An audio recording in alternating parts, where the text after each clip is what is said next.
হযরত জাকারিয়া রাহমাতুল্লাহি আলাইহি রমজান মাস আসার পর আল্লাহর ইবাদত এমন ভাবে করতেন, দীর্ঘ 11 মাস তিনি দেওবন্দের একজন শাইখুল হাদিস জাকারিয়া রাহমাতুল্লাহি আলাইহি রমজান মাস আসার পর এমন ইবাদত করতেন, এমন ইবাদত।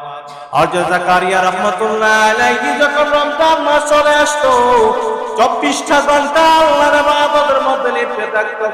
হযরত জাকারিয়া রাহমাতুল্লাহি আলাইহি দীর্ঘ সময় জিকির পাঠ করে জিকির, দীর্ঘ সময় কোরআন পাঠ করে কোরআন।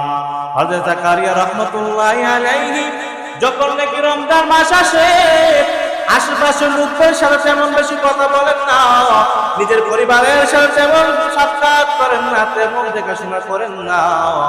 দিল্লির নবাব পরিবারের একজন তো ঘনিষ্ঠ বন্ধু ছিল জাকারিয়া রাহমাতুল্লাহি আলাইহি।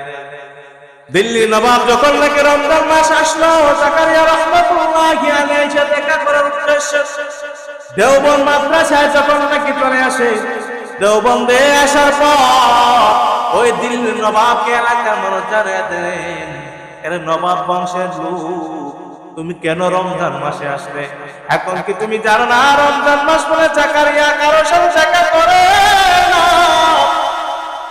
এই রমজান মাস আসার পরে জাকারিয়া রাহমাতুল্লাহি দীর্ঘ সময় মালিকের ইবাদতে লিপ্ত থাকে। মালিকের ইবাদত করতে করতে তিনি কারোর সাথে দেখা করেন না, তেমন কথাও বলেন না।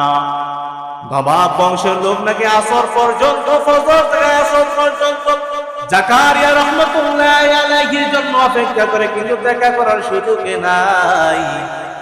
নিজে যখন নাকি অপেক্ষা করতে করতে কষ্ট লেগে গেল, এমনি জাকারিয়া রাহমাতুল্লাহি আলাইহি দরজার পাশে গিয়া এমনি আস্তে আস্তে আঘাত করে বলে, জাকারিয়া আমি তোমার বন্ধু, দিল্লির নবাব বংশের পরিবারের লোক। এরে জাকারিয়া আমি জানলাম রমজান মাস মনে হয় শুধু তোমার জন্য আসে, আর কারোর জন্য আসে না।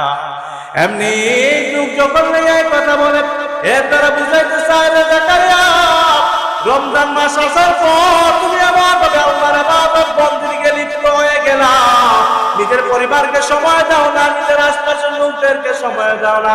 এর মানে জাকারিয়া আল্লাহর ইবাদতে এত পাগল।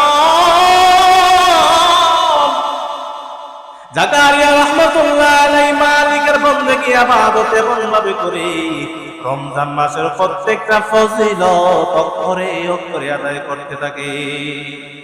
এর মানে বোঝা গেল রমজান অনেক গুরুত্বপূর্ণ।